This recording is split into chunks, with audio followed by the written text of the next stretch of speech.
Assalamualaikum warahmatullahi wabarakatuh. Halo sahabat ngerujak, ngerumpi urusan pajak. Di bahasan ngerujak kali ini kita akan mencoba membahas tentang PPN atas penyerahan jasa kena pajak tertentu sesuai dengan PMK nomor 71 PMK titik 03 tahun 2022. Apa yang menjadi latar belakang PMK ini? Yang pertama kemudahan, yang kedua keadilan, yang ketiga memberikan kepastian hukum bagi pengusaha pajak yang menyerahkan jasa kena pajak tertentu.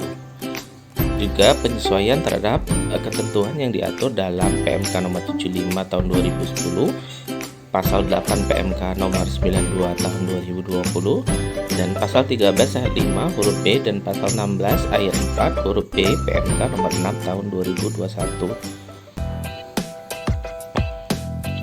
Apa yang menjadi dasar hukum?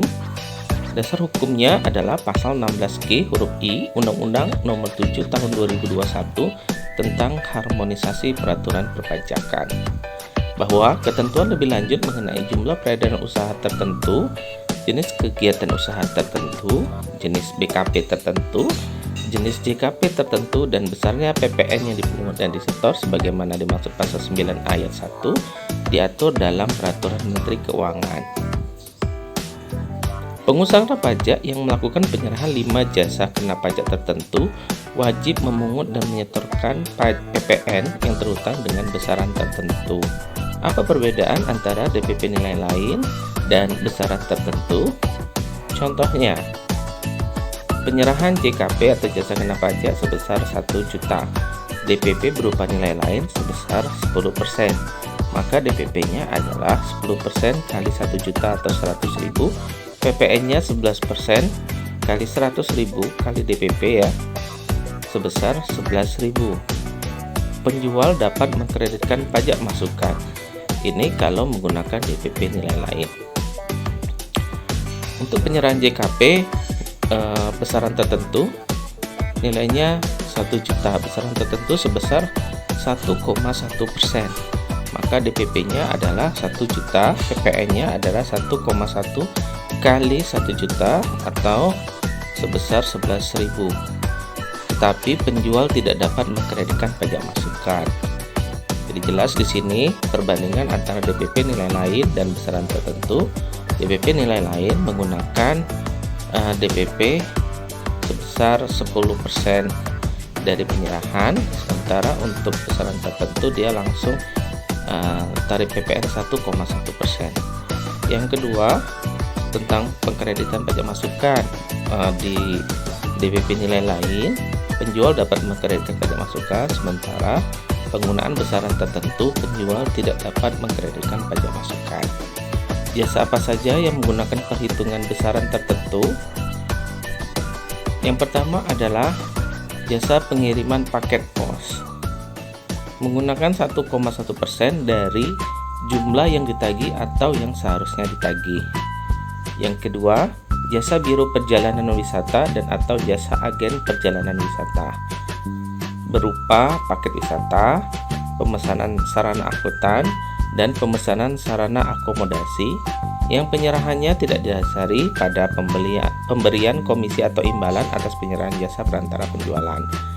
PPN-nya adalah 1,1% dari jumlah yang ditagih atau yang seharusnya ditagih. Yang ketiga, jasa pengurusan transportasi atau freight forwarding, yang di dalam tagihan jasa pengurusan transportasi tersebut terdapat biaya transportasi atau freight charge. Freight charge tadi dapat berupa biaya transportasi dengan menggunakan moda angkutan berupa pesawat, kapal, kereta api, dan atau angkutan di jalan. PPN-nya 1,1% dari jumlah yang ditagih atau yang seharusnya ditagih. Jasa keempat adalah jasa pemasaran dengan media voucher, jasa penyelenggaraan layanan transaksi pembayaran terkait distribusi voucher, jasa penyelenggaraan program loyalitas dan penghargaan pelanggan atau customer loyalty atau reward program. Dalam hal penyerahannya tidak didasari pada pemberian komisi, dan tidak terdapat selisih atau margin, maka besar PPN-nya adalah 1,1% dari harga jual voucher. Yang kelima, jasa perjalanan ke tempat lain dalam perjalanan ibadah keagamaan. Terutang jika tagihan paket penyelenggaraan perjalanan ibadah keagamaan dan tagihan paket penyelenggaraan perjalanan ke tempat lain. 1. Jika dirinci, maka besar PPN-nya adalah 1,1% dari jumlah yang ditagih atau seharusnya ditagih. Jika tidak dirinci tagihannya itu, maka PPN-nya adalah 0,55% kali jumlah yang ditagih atau seharusnya ditagih.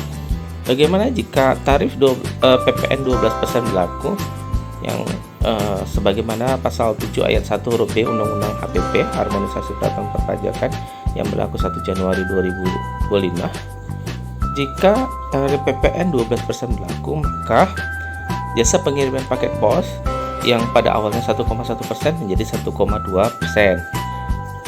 Jasa biro perjalanan wisata dan atau jasa agen perjalanan wisata sama tarifnya yang semula 1,1% menjadi 1,2%. Intinya mulai 1 Januari 2025 sesuai dengan pasal 7 ayat 1 huruf B Undang-Undang HPP, maka yang tarifnya awalnya 1,1% menjadi 1,2%. Nah, untuk jasa perjalanan ke tempat lain dalam perjalanan ibadah keagamaan yang semula 0,55% itu menjadi 0,6%. Ketentuan lain-lain untuk pengkreditan pajak masukan, PKP tidak dapat mengkreditkan pajak masukan. Sekali lagi, PKP tidak dapat mengkreditkan pajak masukan. Kode faktur yang digunakan adalah kode transaksi 05. Sekian pembahasan kali ini tentang PPN atas penyerahan JKP tertentu. Apabila ada masukan, pertanyaan, kritik, dan saran, silakan masukkan di kolom komentar di bawah. Terima kasih. Assalamualaikum warahmatullahi wabarakatuh.